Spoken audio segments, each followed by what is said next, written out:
Game of Thrones! Season, what are we on again? Season 6. Oh my god, it's been way too long. So this episode, first episode of season 6, was called The Red Woman.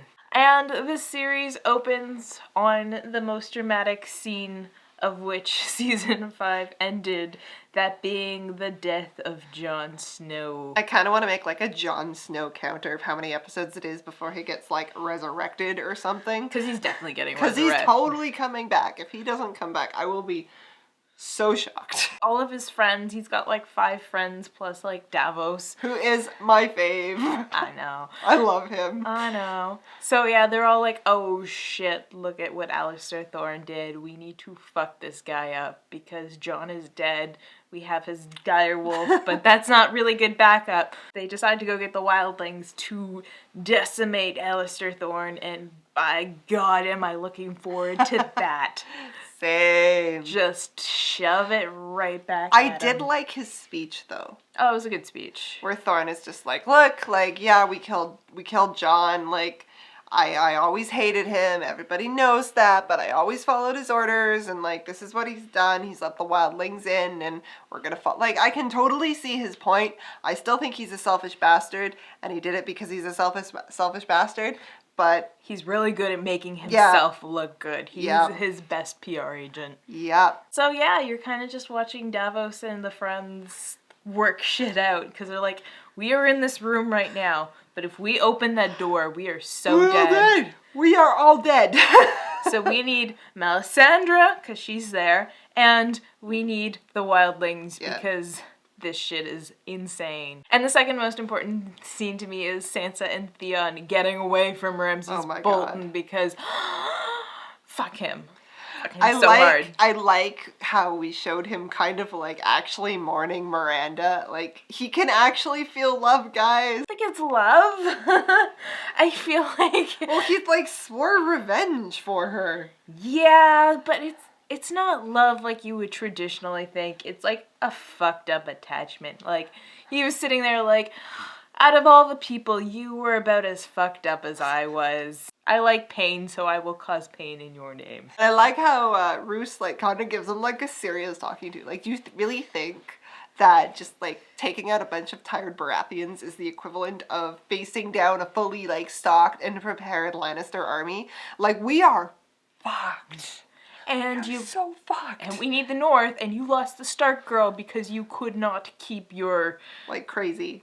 In check. Thanks very much. And Theon, who was also your play toy and now is gone. Good job. Woo! And so they run into Bran, and there's a fight scene because Ramsay's people show up.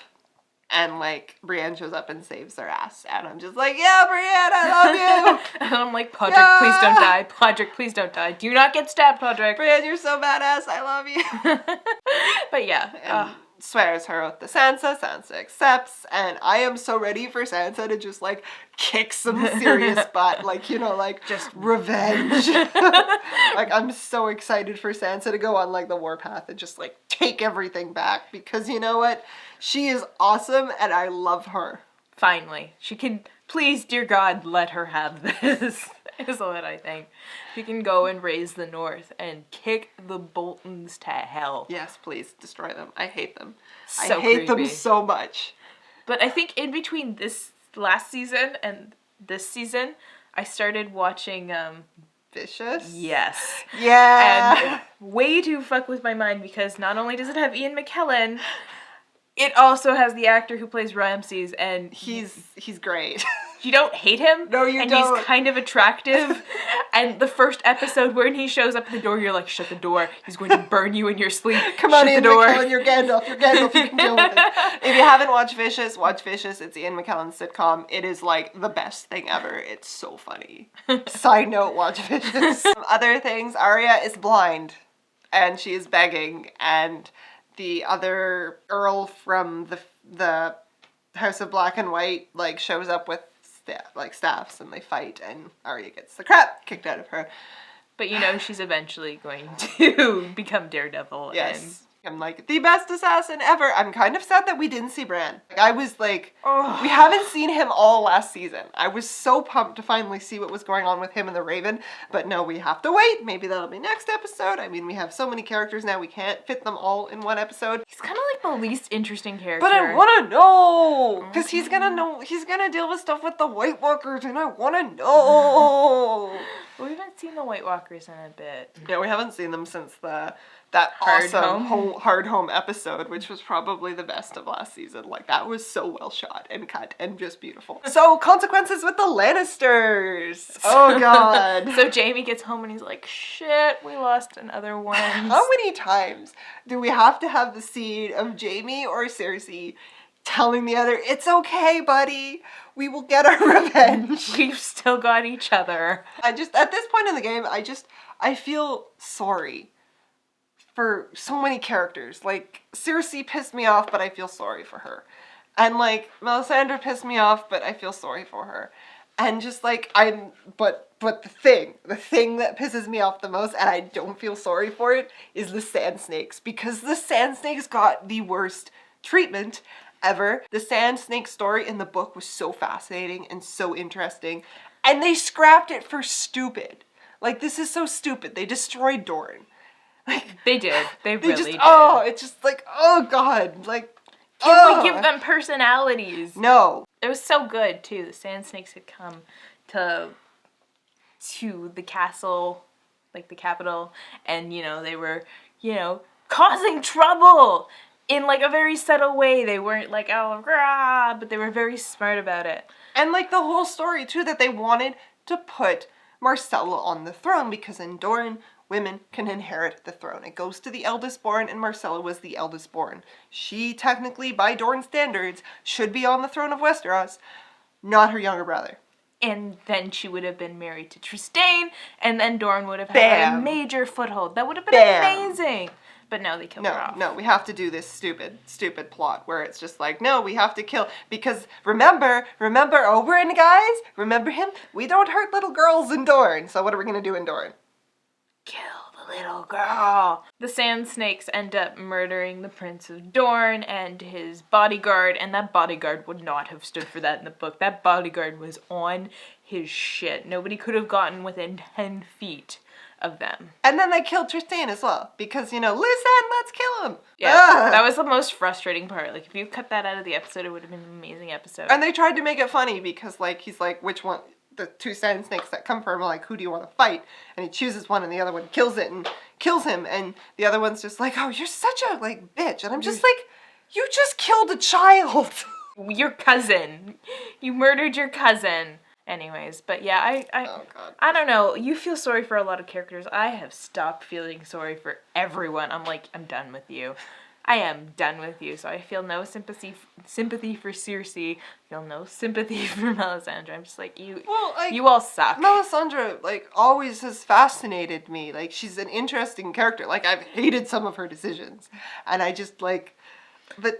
She's interesting, but I don't feel sympathy for her. Like, I'm but interested come on, in... like, you've spent your entire life just, like, working for this one god, and you are so sure of yourself, and, like, you're making all these awful sacrifices, but it's okay because the Lord of Light is telling you what to do, and then he doesn't. It's a lie or something. Just, like, imagine that crisis of fate. It's not even a lie, because all her prophecies are clearly talking about Daenerys over there, and she just, like, mistook everything.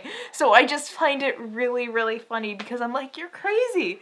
You're so crazy, but you're wrong. It's just, I feel bad for her. Like, how many times have you misinterpreted something? No. It's just... I find it very ironic and kind of funny, but no sympathy. Like, if you're going to be an asshole, you better be damn freaking sure that you're stabbing children for the right reason. Like, and then no there's Daenerys, who is with a bunch of Dothraki, and she, like, doesn't, like, I wouldn't say she wins them over, like, the Khal, but she's just like, this is who I am. I was the wife of Khal Drogo. Do not fuck with me. And then they're like, well, yeah, okay, I won't make you my slave, but, you know, we have a place for widows, and it is not here. Yeah. We're gonna ship you off. and she's being tracked by the boyfriend squad. That's a great name for them. Dario and Jorah. And Jorah's got the grayscale and it's Yeah. getting worse. Hashtag sick. Hashtag if I give it to Dario, then he can't have her either. Hashtag bring them both down. I don't know. Like, oh, Jorah. Jorah, what are you gonna do? What, like... Tyrion and Varys are getting along splendidly. I love those two together. They work. Yeah. They just work. They got each other's backs in a weird kind of way. They realize that the Red Priests have arrived to Marine. You know what, though? They're not causing shit like No. you normally would. They're like, hey, the mother freed you and that was great, but are you gonna sit back and let these fuckers tell you what to do? Not like Daenerys, but like the people who are trying to like sabotage the city. They're like, are you gonna stand for this? And I'm like, they're preaching your cause. Yeah, You're good. But be careful because we don't trust them. Now they're helping you, but just keep like an eye on that, you know? Yeah. Just Little bit. I think that was everyone. Well, there's the big reveal at the end. No. The big reveal of, surprise, Melisandre is actually really old. Like, really old, which, like, not surprising at all. Like, I'm like surprised, but I don't really care either. Oh. I am surprised that Game of Thrones as a brand went there. For a show that is like, you know, like sex. Well, now it plays with Yeah. you because she's like, oh, she's sexy now, but she's secretly an old woman, and how attracted are you to her? Every time you see her boobs now, all you're gonna think is, hey, remember those saggy boobs? But it's definitely interesting because it does add a layer to her character because she knows it's just another manipulation. It's Yeah. another level to her manipulation. She knows exactly how she has to look and act to get heard Her way. and to control. And that's like super, super fascinating. I like that. Like, I like the angle. Yeah, it's clever. I'm just surprised that Game of Thrones, the show that I have seen more naked people on than anything else I've ever watched in my life, was willing to go there. I'm interested because, yes, as we've said, Jon Snow is still dead. He's coming back.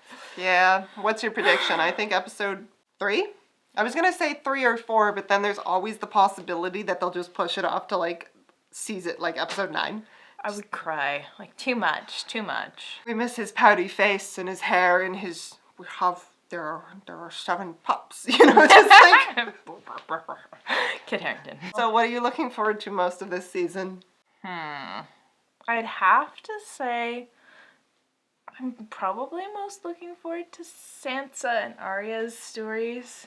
Like, unless Jaimie gets back together with Brienne, and then I'm all for that. Yeah. I'm excited to see Bran, specifically because there are a lot of theories online about it, how, like, the three-eyed raven is going to show him some visions because there was a lot of buzz on the internet of scenes that they were shooting, like that they shot the Tower of Joy with a young Ned Stark. And if that is a possibility, Be amazing. I would kill for it. And also the fact that we might learn a little bit more about like the White Walkers, which That would be nice. I would like, it's been 6 seasons. Can I get this is what's going on, please? Also, I want to know more about what's going to happen with gigantic zombie mountain. What? The mountain that rides, being like a zombie Kingsguard, the zombie mountain. I forgot about, that's going to be a trouble for everyone involved. Yeah, whatever, like, where is my creepy Meister who makes me really uncomfortable? Where is he? I want to see him do more mad science.